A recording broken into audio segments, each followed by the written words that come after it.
नमस्कार दोस्तों, तो हो जाइए तैयार क्योंकि एक बार फिर हम लेकर आ गए हैं आपके लिए मोस्ट इंपॉर्टेंट क्वेश्चंस की सीरीज साथ। जी हाँ दोस्तों, ये वही क्वेश्चंस हैं जो एग्जाम में एज इट इज पहले भी पूछे जा चुके हैं और आगामी सभी परीक्षाओं में इनके पूछे जाने की पूरी संभावना है। तो सभी दोस्तों के लिए स्पेशली राजस्थान पीजीटी जो कि आरपीएससी पीजीटी फिजिकल एजुकेशन की हम बात कर रहे हैं, जिसकी 112 पोस्ट इस समय आई हुई हैं, उसकी जो भी तैयारी कर रहे हैं उन सभी दोस्तों के लिए वीडियो बहुत ही इंपॉर्टेंट है। मोस्ट इंपॉर्टेंट सेलेक्टेड क्वेश्चंस को ही वीडियो में शामिल किया गया है जो कि ओल्ड क्वेश्चन पेपर से लिए गए हैं। तो मैं हूं आपकी होस्ट डॉक्टर सीमा तिवारी। वीडियो बहुत ही हेल्पफुल है, पूरा और लास्ट तक जरूर देखिएगा। So let's start with important question number 1। मांसपेशी संकुचन का स्लाइडिंग फिलामेंट सिद्धांत किसके द्वारा प्रतिपादित किया गया था? And the correct answer option number D, Huxley के द्वारा। Okay friends, next question is asking that free style तैराकी के दौरान बाहु प्रहार यानी कि arm stroke contraction, arm stroke जो टेक्निक होती है तो वो किस प्रकार के कॉन्ट्रैक्शन का एक उदाहरण है, ये पूछा जा रहा है। And the correct answer option number A, isokinetic की बात यहाँ पे की जा रही है। यस फ्रेंड्स, आपको बता दें कि आइसोकाइनेटिक व्यायामों के द्वारा एक विशेष प्रकार का संकुचन होता है जिसका प्रयोग सामान्य रूप से खेलों में नहीं किया जाता है। इसका प्रयोग इस प्रकार के व्यायामों का प्रयोग जल क्रीड़ा में लाइक रोइंग, स्विमिंग आदि में, फ्री स्टाइल तैराकी के दौरान आर्म स्ट्रोक टेक्निक में इस प्रकार के संकुचन का उदाहरण जो है देखने को मिलता है। Next, and now it's time for most important question. Rajasthan PTI grade 2 and 3 में पूछा गया आइसोटोनिक व्यायाम का संबंध मुख्यतः किससे होता है? And the correct answer option number C, शक्ति से होता है।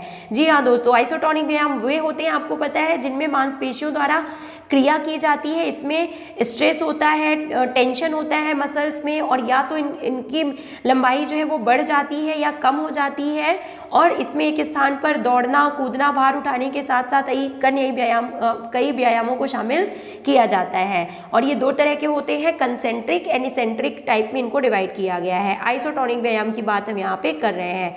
नेक्स्ट क्वेश्चन, कोई भी व्यायाम जिसमें वजन उठाना और नीचा करना या जोड़ों को खोलना और बंद करना जैसी प्रेसिंग या स्क्वैटिंग इवेंट शामिल होते हैं तो वो कौन से एक्सरसाइजेज में आते हैं? Option number C is correct here. Again isotonic व्यायामों की बात यहाँ पे की जा रही है। नेक्स्ट क्वेश्चन, समपरासारी संकुचन को क्या कहा जाता है, किस नाम से जाना जाता है?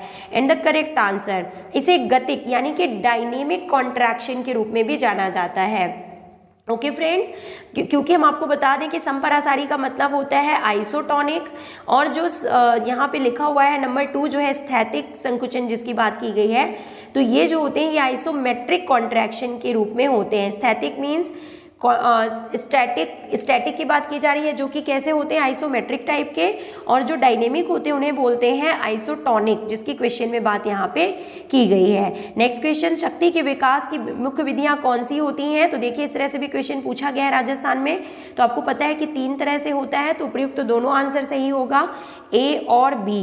नेक्स्ट क्वेश्चन, यदि कोई मांसपेशी संकुचित हो परंतु उसमें कोई गति ना हो तो यह किस प्रकार का संकुचन है? पहले ही आपने आंसर गेस कर लिया होगा, आइसोमेट्रिक कॉन्ट्रैक्शन की बात यहाँ पे, को धक्का मारना, most repeated question, isometric contraction का एक उदाहरण है। देखिए राजस्थान पीटीआई ग्रेड 2 एंड 3 में जो योग से कुछ मोस्ट इंपॉर्टेंट क्वेश्चन पूछे गए थे उनको भी हमने सीरीज में शामिल किया है। योग का पितामह किसे जाना जाता है? तो correct answer option number D, महर्षि पतंजलि।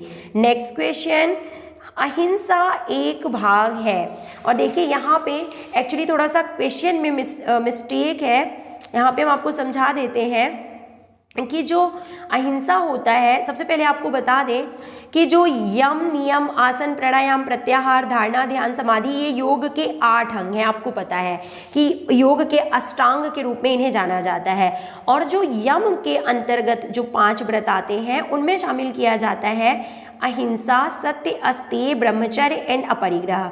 तो देखिए आप यहाँ पे जो भी यहाँ पे दिया हुआ है ऑप्शन में, देखिए हम आपको बता दें क्या क्या दिया गया है। देखिए क्वेश्चन में पूछा गया है कि अहिंसा जो है वो एक भाग किसका होता है, तो आपने आंसर गैस ही कर लिया होगा समझाने के बाद कि ये यम का एक भाग होता है। ओके फ्रेंड्स, ये देखिए यम के अंतर्गत 5 व्रत आते हैं, अहिंसा, सत्य, अस्तेय, ब्रह्मचर्य तथा अपरिग्रह। तो option number 1 is correct here. न्यूली का संबंध निम्नलिखित में से किससे होता है?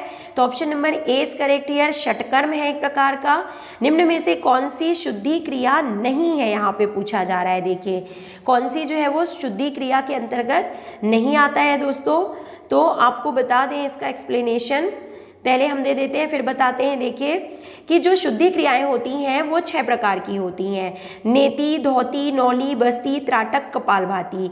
कुंभक शुद्धि क्रिया नहीं है। तो आपने सही आंसर यहाँ पे गेस कर लिया होगा 281 का कि जो कुंभक है वो शुद्धि क्रिया के अंतर्गत नहीं आता है, और नेति, धौती, कपालभाति और इसके साथ साथ बस्ती और त्राटक जो है ये शुद्ध क्रिया में शामिल किए जाते हैं। नेक्स्ट क्वेश्चन देखिए कि निम्नलिखित में से कौन सा लक्षण हठ योग से संबंधित नहीं है? And the correct answer is option number D. शुद्धि क्रिया जो है इसका संबंध हठ योग से नहीं है। हठ योग शारीरिक एवं मानसिक विकास के लिए विश्व की प्राचीनतम प्रणालियों में से एक है, और मानसिक संतुलन, प्राणायाम एवं आसन हठ योग के अंतर्गत आते हैं, किंतु शुद्धि क्रिया जो होती है वो हठ योग से संबंधित नहीं है।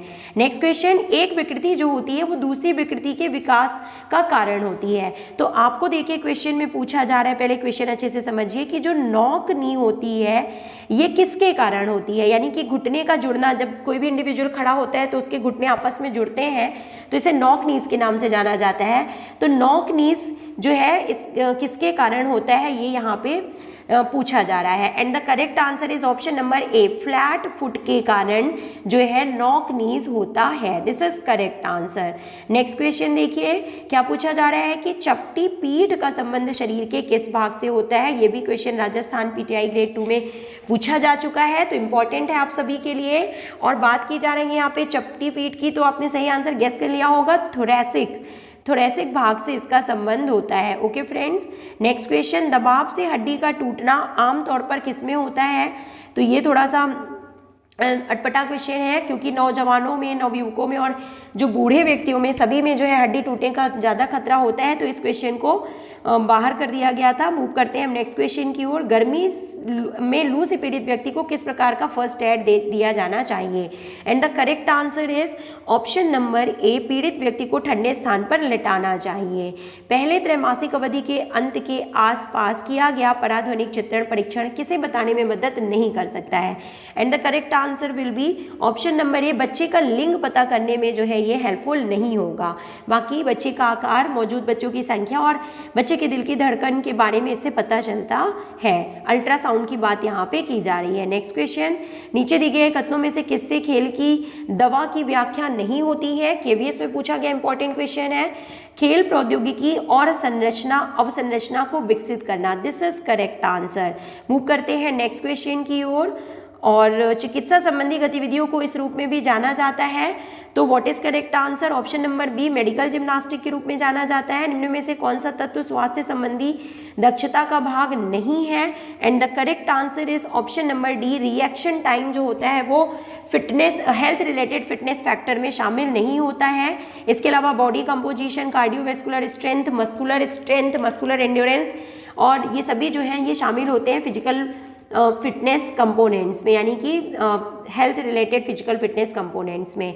नेक्स्ट क्वेश्चन, वरिष्ठ नागरिकों की हृदय संबंधी दक्षता को मापने के लिए कौन सा परीक्षण प्रयोग किया जाता है? And the correct answer is option number C, 6 minute का पैदल चाल परीक्षण इस करेक्ट आंसर। आपको बता दें कि जो वरिष्ठ नागरिकों की फिटनेस मापने के लिए कौन कौन से टेस्ट किए जाते हैं, तो chair stand test, arm curl test, chair sit and reach test, back scratch test, 8 foot up and go and 6 minute walk. तो जो 6 मिनट वॉक टेस्ट होता है, पैदल चाल परीक्षण, तो ये वरिष्ठ नागरिकों के हृदय संबंधी या वायवीय दक्षता को मापने में मुख्य रोल प्ले करता है। तो फ्रेंड्स लास्ट क्वेश्चन की तरफ मूव करते हैं।